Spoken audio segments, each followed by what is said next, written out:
Cool. So my session today is on deriving discipline.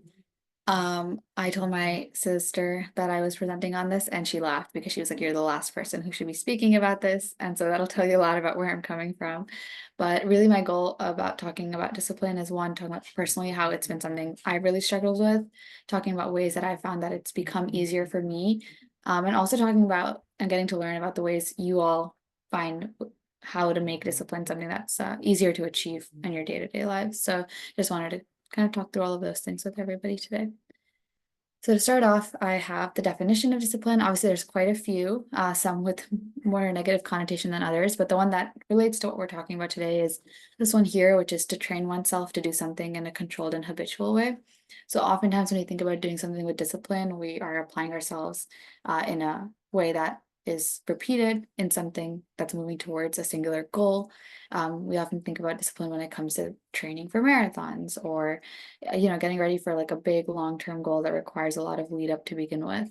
And this is a kind of that traditional aspect of when you think of discipline, it's something that is sometimes restrictive. It means that you have to make this big commitment. And sometimes it can feel a little overbearing in that way. So another definition, or rather, I was looking for another definition that kind of felt a little bit more attuned to what I wanted to speak about. So I went on Reddit and naturally pulled something from there. And so this is something I like kind of compiled off a couple of posts, but this one is to pursue something with direction and drive. And I think this gave me a more tangible way of like, okay, if I want to achieve discipline, what does that actually mean and how can I get there? So direction and drive are going to be the two words I'd really focus on here. And the reason why is because when you break it down, I think direction tells you where you're heading. So what that goal is that you are trying to achieve. And then drive tells you why are you trying to get there. And once you know those two things, then all that's left is the actual discipline of how you're going to reach that destination. I think by establishing where you are, where you want to be, and why you want to get there, that'll maybe give it enough of a framework to understand how to make it to that. Like I mentioned before, discipline something I've had a really tough time with. I've complained to my friends about it. Oftentimes I'm like, I wish I was more disciplined, or I felt that I very much was in college and in high school. Like, what have I lost since then? And part of it is that structure of like a goal that you can work towards that everybody else is working towards. You start setting those on your own after you graduate. But even without that, I knew something was lacking there. That motivation didn't feel innate. And the first time I was able to kind of recoup this feeling of, wow, I worked towards something in a disciplined manner was when I was marathon training last year. And I think about that experience a lot, not only because it's so core to who I am, I really enjoy running and I'll talk your ear off about it, but more than that, it was the first time where I was like, whoa, since graduating, I set a long-term goal and I actually took steps towards that in a very, very repeated manner. I was training 5, 6 days a week without missing a beat. And it felt so good. I was like, wow, like why don't I do this all the time? The fact of the matter is that I am not able to spontaneously make myself do that. And so I'm very curious to hear how everybody else finds ways to motivate themselves to do that, because right now I think for me it's still something that happens sporadically and I'd like to make it a little bit more of a concrete part of my life. Obviously, in Jainism, discipline is a big factor when it comes to a lot of the practices that we follow and the kind of nature of needing to do something several times over a long period of time in order to really achieve its full effect. You've probably felt this with if you've gone to Pathshala classes growing up, right? There's a discipline of getting up every Sunday morning and saying, okay, I am going to go to Pathshala. There might be other things happening, but you're going to make that a priority and you're going to commit to that. Similarly, if you've learned a sutra, you have to repeat the old sutras that you've done. You have to keep learning new sutras. It's something that you have to keep going back to. And so I felt that in that sense, discipline is very core to my practice of Jainism also, in all of those very, very religious ways, but also in the non-religious, quote unquote, religious ways of how I live my life in the daily. And like now, I have disciplined myself not to walk in the grass when I go outside. I'll take the long way. I'll take the sidewalk, right? Those are ways in which we can build discipline to make those positive effects happen in our lives as well. So that all aside, I think when we're talking again about these three factors, the bonus factor here is that like desire that precedes all of these things. And that's what are the reasons that you're going at all. And I think, again, by contextualizing it with this, maybe you have a better understanding of what you're trying to achieve, and also kind of a reminder of why you need to keep going.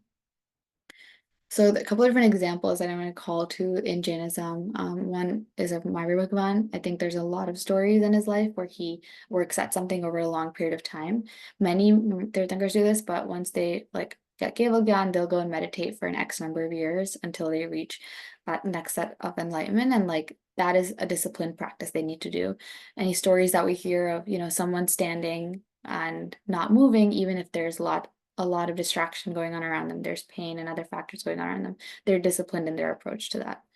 Punya Shravak is another person who historically exhibited a lot of discipline. He was known for doing a samayik every single day without fail. That discipline led to a lot of good karma for him because later on, that was something that benefited him not only in his present life and then also in his future lives.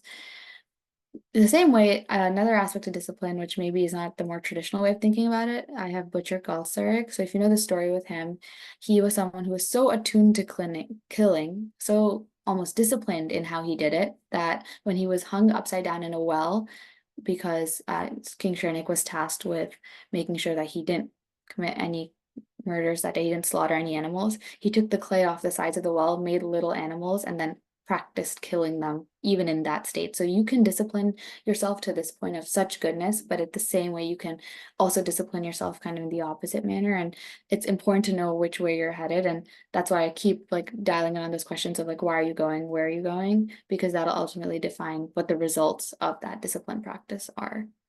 So just a couple of examples to call out. So this gets me thinking then about habit building. One of my really good friends, Rishi, he was very big on this. And when we started Younger Minds and we said, what's the biggest message we want to teach kids? He said, we need to teach them to make and form good habits. And habits are almost like a side-by-side to discipline. I think they're a little bit different, but by building good habits, we can then ensure that we're moving along, again, that preset direction, almost without thinking about it, right? It's something that's habitual. But there are a lot of aspects to habits to keep in mind too. So one is the idea of good habits versus bad habits. Obviously, it's very easy to fall into the trap of, oh, I'm doing something, I do it repeatedly, and I end up doing something bad either by mistake or on purpose. And getting out of bad habits is just as hard as forming good ones. Often people will talk about like unlearning, and that's a task in of itself. So being able to step back and say, hey, what are the habits I have in my day-to-day life? Which ones are good, which ones are bad? And kind of making the distinction there. Then intentional and unintentional, I kind of touched on this earlier, but a habit is good. A good habit is great. But if you're doing it without really thinking about it, how much benefit are you deriving from it? And there definitely is the physical aspect of, oh, I go to the Derasar every day. That's a good habit.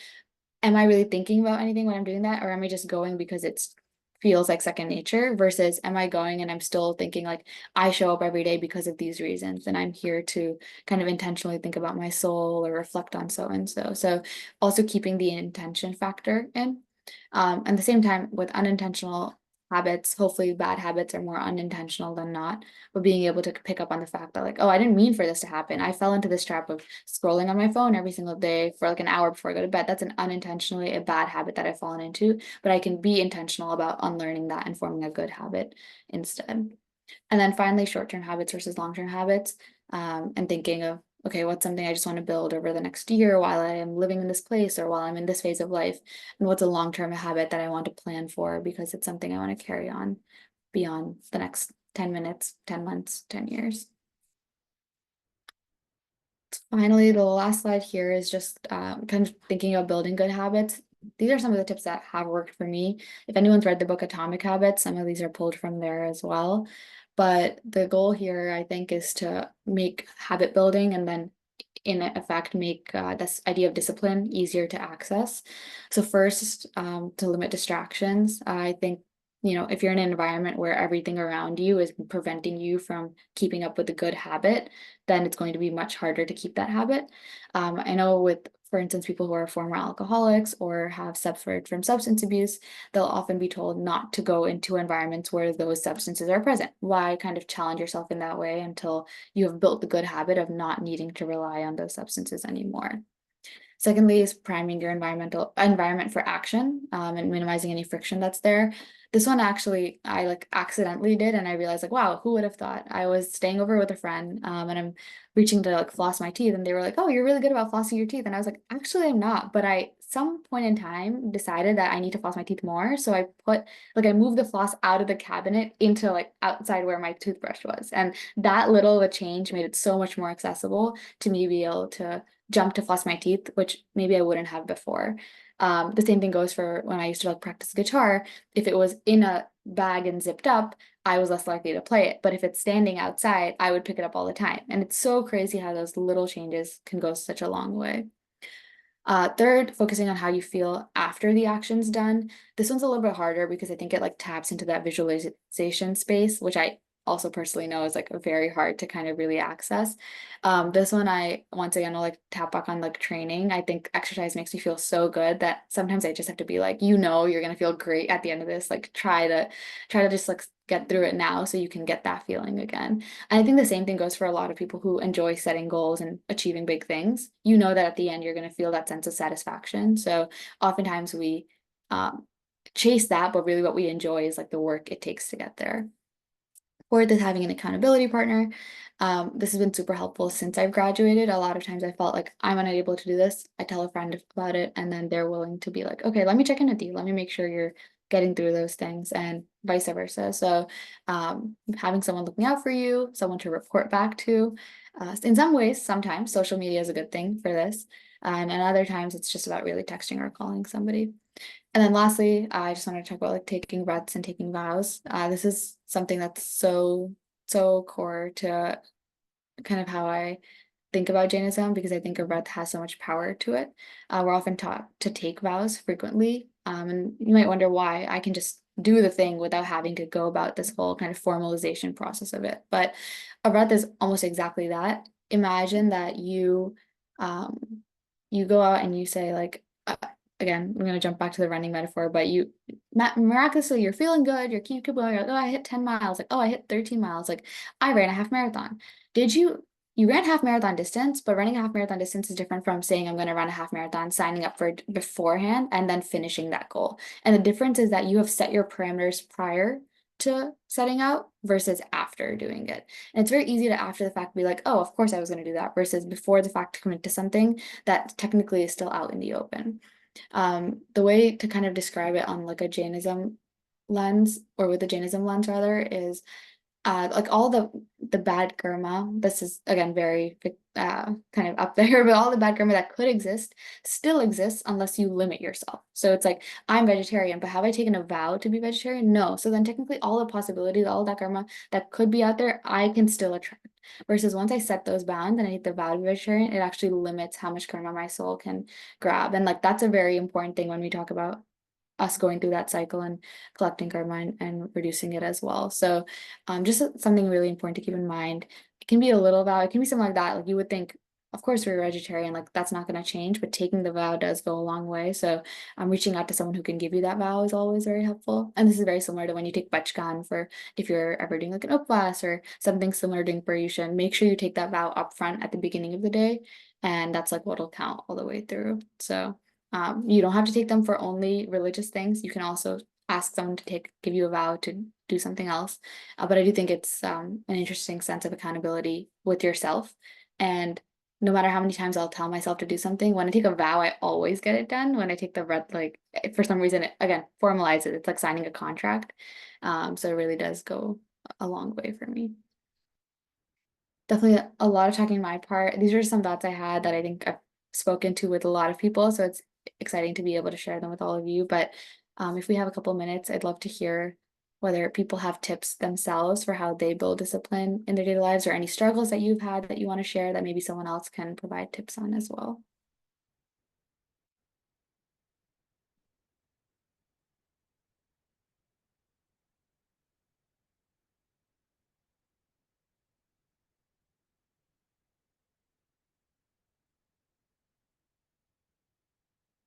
Oh, good. If not, though. I was just gonna say, for discipline, I mean, I have struggles, but I also have some wins. But in terms of like when I have had a success with it, it's always been when I've had a strong why. Like, why am I doing it? And it and the why itself has to be something very strong. So I have a young daughter, and so if I like if my why is her, like 90 times, like 9 times out of 10, it's gonna happen. And so I think having a strong why is very important. Definitely. Thank you for sharing. I think for me, like one thing that helps is like if I set a goal and I don't achieve it, reflecting on like why. So then the next time that I do set another goal, even if it's very different or even if it's similar, I know that like, okay, like here's like the probable pitfall that I'm going to fall into. So like how do I circumvent that from the get-go slash like what can I do to like avoid that, or like does that mean I need to alter the valve, like whatever it is. Um, but yeah, reflection, I think even if I complete something or if I don't, always helps for the next time. Yeah, that's a good point. It's almost like blocking your goals so that you're doing something smaller before doing something bigger. And also knowing that, again, how can you remove those roadblocks that might be in your way or be more cognizant of them before you get started? Nice.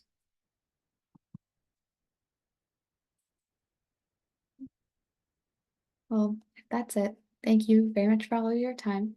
Definitely something I'd love to chat about more. So feel free to reach out if you are looking for more conversation or an accountability partner. I'll be there for you. It's definitely gotten me a very long way. So thank you all.